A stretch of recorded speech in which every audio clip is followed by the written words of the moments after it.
Please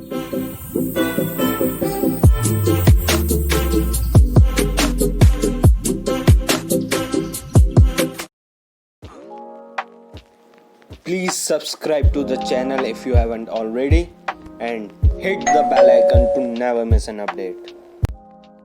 Well, thank you very much for having me. It's a pleasure to be here, and I'm really looking forward to talking to you.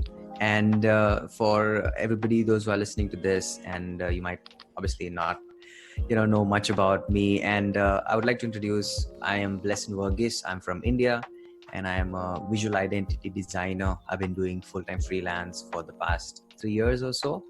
And I focus on logo and brand identity design. And I also host a podcast called The Bless Show, where I, have guests and even solo episodes helping entrepreneurs boost their business skills. So that's a bit about my journey. I hope we get more to talk about it on the episode. Yeah, sure. So how has it been like being a logo designer for you? It's been amazing, to be very honest. I started with logo design specifically, but then I expanded it into more of like a brand identity system design, more of like visual identity, where you not only cover logo design, but everything related to the visual aspect of a brand. Let's say branding, packaging, and brand collaterals and all of that stuff. It's been amazing. It's something that I love doing. It's something that I'm very much passionate about. So it's quite an amazing journey. Okay, so what do you think? What skills does one need to be a logo designer? All right. So specifically when we talk about, creative skills or creative industry, or when we talk about design industry, there's no specific requirement that you need to be a designer. Because when we talk about jobs, like the mainstream jobs, as if you want to be a doctor, you definitely need to do MBBS. If you want to be an engineer, you need an engineering degree. But that is not the case with design. Anybody and everybody can do design. And if you ask me, what do you need to be a logo designer? I would say curiosity to learn more, to know more, and a creative mindset. These are the two things. Because why do I say that? Because I myself am a self-taught designer. I have no design degree, or I have no design background whatsoever. So I'm all self-taught, and I can proudly say that it is something that you can teach yourself, even though you don't know anything about design or logo design. So you need a creative mindset and curious heart to learn more things and be ready to learn more things.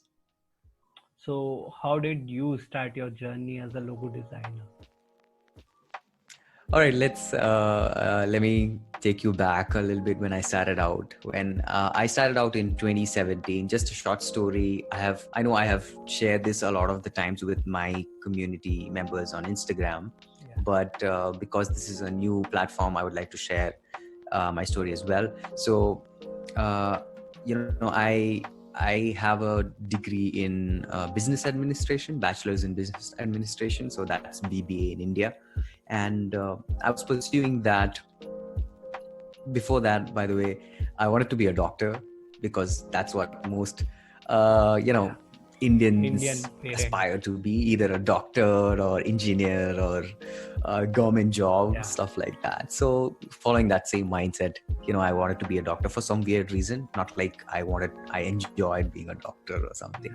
But so I took biology for that. And the funny reason why I took biology was because I wanted to escape from math. Math was my nightmare. So I took biology, but found out that even bio was not something that I enjoyed studying, or I was a very average student. I just managed to pass out. And after 12th, I figured out that it is not for me. I can't do MBBS because even the 2 years, 11th and 12th standard was quite horrible for me. So I said, that's it. I'm not going ahead with this stream. And so that's how I jumped upon business administration without any goal or anything, because it's kind of like a general degree. So on my last semester, I was, I had two campus placement jobs. So I was placed in two companies. But on my last semester, I failed in one subject for 3 marks. And when you fail in your last semester, obviously your contract lapses and you are no longer eligible for the job.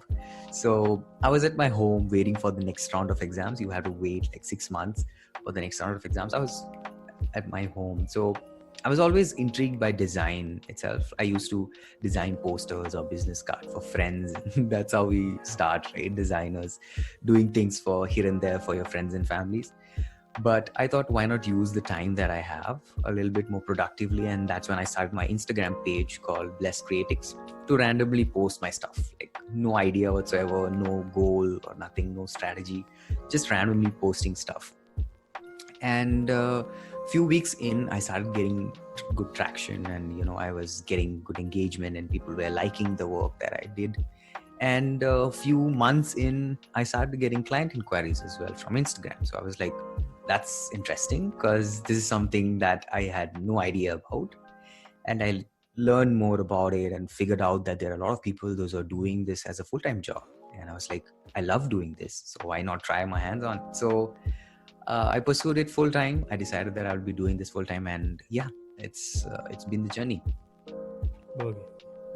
That's quite an insightful journey, and I think it has been great.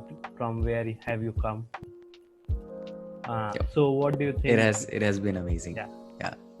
So what do you think? Who should not become a logo designer, according to you? That's quite an interesting question, because I've never got that question anyway.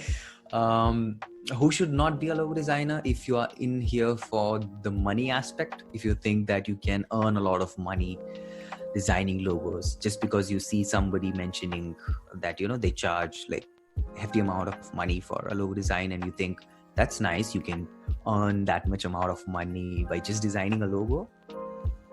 Yeah. If you are up for that, don't be a logo designer. It's better off that you do something other than that. If you are in here to acquire some fame, if you want to be a famous logo designer, I would say that's also one of the main reasons you should not consider being into the design industry. It's all about the mindset that you have, and whether or not you're really passionate about it. That makes a lot of difference. Okay. So if there's an absolute beginner out there, what advice would you like to give him while he's going to start, while he's going to make his first logo? All right. For beginners, I would say learn as much as you can, because there's a lot of resource out there on the internet, and that's how I taught myself as well. That's how I taught myself. And be always open to learn. As I mentioned previously, that be always curious to learn. There are lots of ins and outs, and just because you could sketch few things out on your paper doesn't mean that you can be a logo designer. There are a lot of aspects covered to it. Logo design is just not a symbol. It's just not a some sort of fancy mark that you can come up with, some sort of fancy design that you can come up with randomly. It's more than that. When we talk about logo, it's the face of a brand. It's the identity that the brand holds, and that is how people are going to perceive the brand when it's out there in public. So there are a lot of aspects behind a logo design. So learn more about what logo design actually is. And first of all, know that logo design is not just a fancy design whatsoever, but it's more than that. So knowing that will help you to sketch out and design accordingly, and have that thought process and mindset always when you're trying to explore. So I would say that learn as much as you can. So if I have started myself as a logo designer, how should I accelerate my designs? How should I improve them with time? That's quite it totally depends on the type of person you are, to be very honest, because there are many types of styles as well when it comes to logo design. Yeah. There are people, those who stick to just hand lettering logos, those lettering logos, and some people are expertise on that. I would say pick a niche, because there are lots of styles in logo design as well, and pick a niche, pick something that you like designing, something that you're really good at. As far as my design style is concerned, I love typographic logos, something related to typography and abstract icons and marks that are combined together as typography. So I love doing that. So I focus more on that, and I try to learn more, explore more, and come up with different concepts. So first of all, it would be to pick a niche, find your style, what's your style like, and then develop it accordingly. Reach out to people, those who are doing the same sort of style, and learn from them, learn from how they do it. And also not to be, afraid of experimenting, because it's always trial and error. You're trying to do things and then you learn, and then somewhere you fail, you learn that this is not the way I should go. So it's all trial and error, but pick a style, find out what your style is, and then develop that accordingly. So, what are some of the challenges that you faced while starting out as a logo designer? All right. So let me talk from an Indian perspective, because that's how I grew up, and probably I'm thinking a lot of the audience will be Indians as well. Yeah. One of the biggest thing was explaining people what I do, because this is something it's obviously many people might agree to this. It's not a mainstream field yet in India, and something like designing or freelancing or photography, vlogging, all of these stuffs, they are not the mainstream career paths at this point in India. So I would say is to let people know what I really do, and that this is not just a hobby that I have, but this is a business that I own, and I run my own business. So I would say that was one of the, first of all, I had to explain to my parents that what this thing is. This thing is real, and this thing is just like any other business. But that was the biggest struggle. And the other struggle was that because we don't have a lot of Indian people in the design field or in the design industry community itself, and you don't have a lot of guidance out there when it comes to local designers in India itself.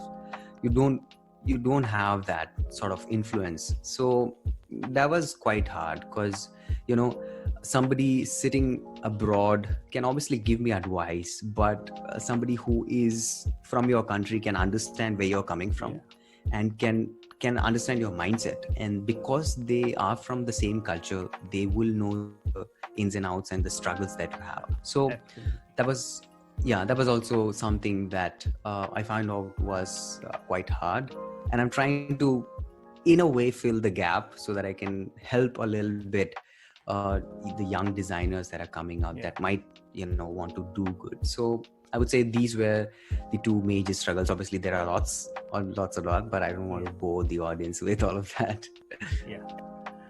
So how has logo designing industry evolved in the years, especially in India, and how do you think like the community is going to evolve in the future? I'm quite happy, seeing the industry, especially the logo design industry, because when I started out, I remember I just knew two Indian guys, those who were doing logo design, and even they were a part of an agency, and they were not doing it full time. They were part of an agency, and they were doing this whole freelancing thing as a part-time job. So, but over the years, and it's just been 3 years, and I find that there are a lot of designers coming up. They are focusing on logo design, branding, all that kind of thing. And I'm quite happy. I'm happy that, I get to interact with them. Even the young designers, I get to talk to them and, share my bit of journey with them, and share and learn from their journey. So all of that is quite interesting. And I'm very much hopeful that this industry is going to boom in the coming years. And I'm really looking forward to it. because the next 5 years are going to be quite crucial for the design industry. Indian designers are coming up. There are a lot of agencies coming up, and there's a lot of scope of work. So yeah, really looking forward to the design industry in India. Okay, that's great. So there's also a norm or saying in design community that you have to design logos for free for your friends and family. This is something that quite happens. So how did Yep. you escape that thing? I would say it's not bad to do design for free, but who are you doing it for and why are you doing it? That is the biggest question. I have the designs of, I still do sometimes, every now and then. It's not like I do designs always, but when I do design for free, I ask myself, why am I doing it? Am I doing it just to please them because they're my friends or family? Or am I doing it because I genuinely feel that I should offer my services for free? This is the biggest question. Just because it is advised that you should not do design for free doesn't mean that you should stick to that. There are a lot of different things. For example, I design sometimes free for charities. For charity organizations, for organizations that do good for the well-being of humanity or whatever good cause that is. If there's some sort of charity and they reach out to me and I find that their project is interesting, whatever they're doing is quite amazing, I just feel the need to do it for free and offer my part. So for friends and families, it's quite tricky, to be very honest. It's not easy to neglect them, ignore them, but at the same point, it's not possible that you do design for free, because once you do, the next time they're going to come and they'll be like, you did it the last time. So I try to keep a very safe distance as professionalism is concerned with my family and friends, and I make sure that they understand that if at all some work is done, at least something you have to pay something, if not that hefty amount that I charge for my clients, because that keeps the value and that keeps the relationship as well. So it's quite tricky, to be very honest, but I would say if you feel like you should do it, doesn't matter, but don't do it to please others, or don't do it just because you're forced to do, sort of thing. Yeah. Okay. So these are all the questions that I had for you, and thank you so much for joining. It has been great interview. It was a pleasure. Yeah, it was a pleasure. I'm really looking forward getting it out and hope people get enough value from it. Thank you very much once again for having me.